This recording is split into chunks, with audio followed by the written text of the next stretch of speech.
My dear students, let us start sixth problem in cost sheet. Cost sheet లో మనం ఇంతవరకు 5 ప్రాబ్లమ్స్ని సక్సెస్ఫుల్గా సాల్వ్ చేసాం. ఇప్పుడు సిక్స్త్ ప్రాబ్లం నుండి ఎంటర్ అవుతున్నాం. ఈ సిక్స్త్ ప్రాబ్లమ్ని సాల్వ్ చేసే ముందు సిక్స్త్ ప్రాబ్లమ్ని మీకు చదివి వినిపిస్తాను. Listen carefully.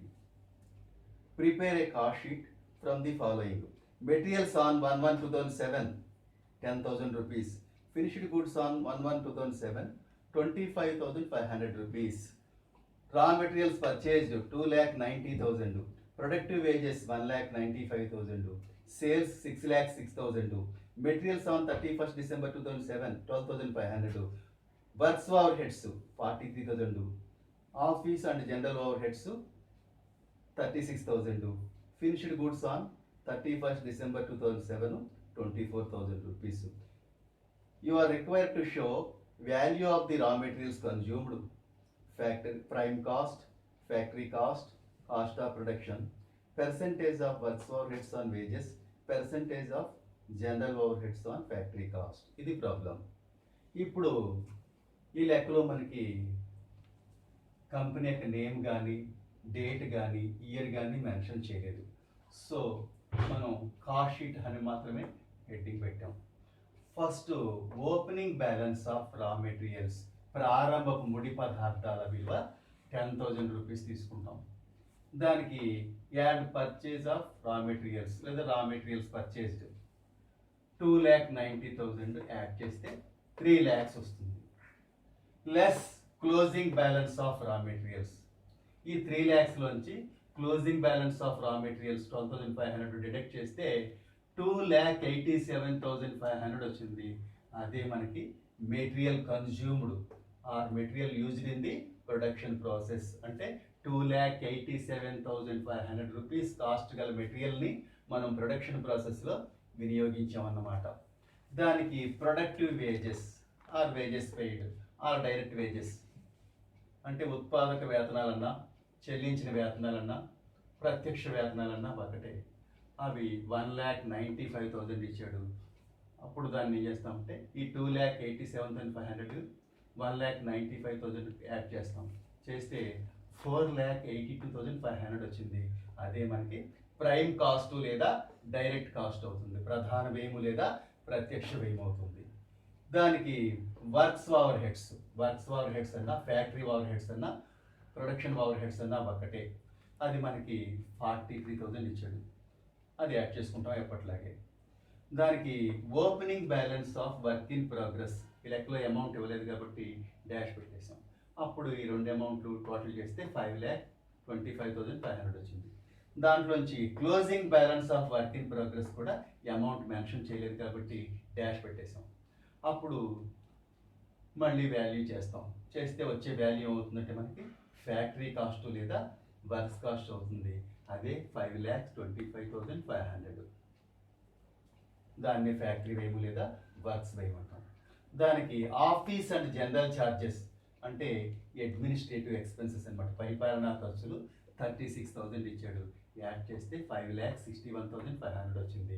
అది మనకి కాస్ట్ ఆఫ్ ప్రొడక్షన్ లేదా ఆఫీస్ కాస్ట్ అంటాం. ఉత్పత్తి వ్యయం లేదా ఆఫీస్ వ్యయం వచ్చేసింది మనకి ఎంత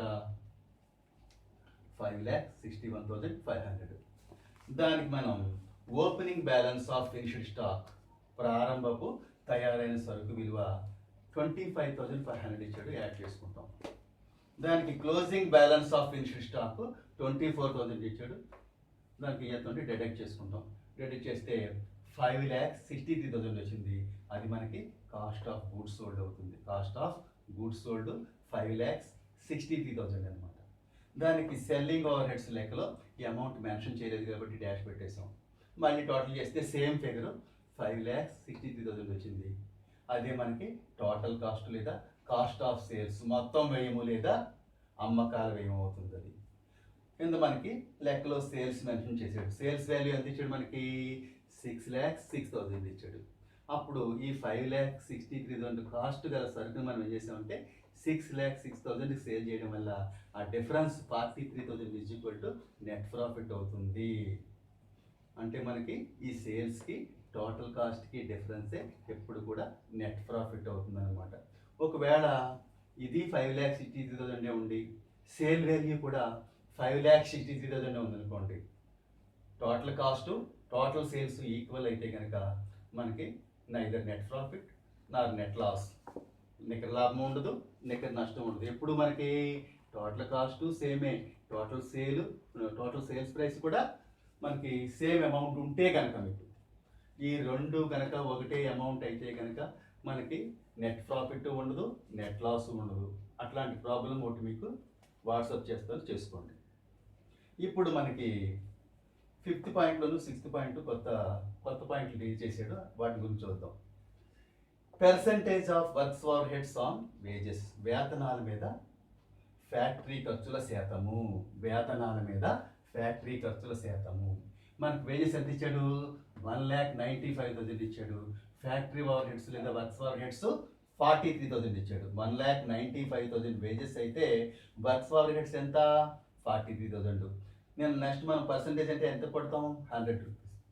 అప్పుడు మనకి 100/1,95,000 ఇంటూ 43,000 వేసి క్యాల్కులేట్ చేస్తే మనకి 22.05% వచ్చిందనమాట. Percentage of works over heads on wages అంటే వేతనాల మీద ఫ్యాక్టరీ ఖర్చుల శాతం అంటే 22.05% అనమాట. అట్లాగే percentage of general over heads on factory cost, factory వ్యయం మీద ఆఫీస్ ఖర్చుల శాతము. ఫ్యాక్టరీ వ్యయం మీద ఆఫీస్ ఖర్చుల శాతము. ఫ్యాక్టరీ వ్యయం మనకి ఎంత వచ్చింది? 5,25,500. 5,25,500కి జనరల్ ఓవర్ హెడ్స్ ఎంత ఇచ్చాడు? మనకి 36,000 ఇచ్చాడు. అంటే ఆఫీస్ ఖర్చులు 36,000 ఉందన్నమాట. 100కి హౌ మచ్? అప్పుడు 100/5,25,500 into 36,000 that is equal to 6.85% అనమాట. అది ఓవర్.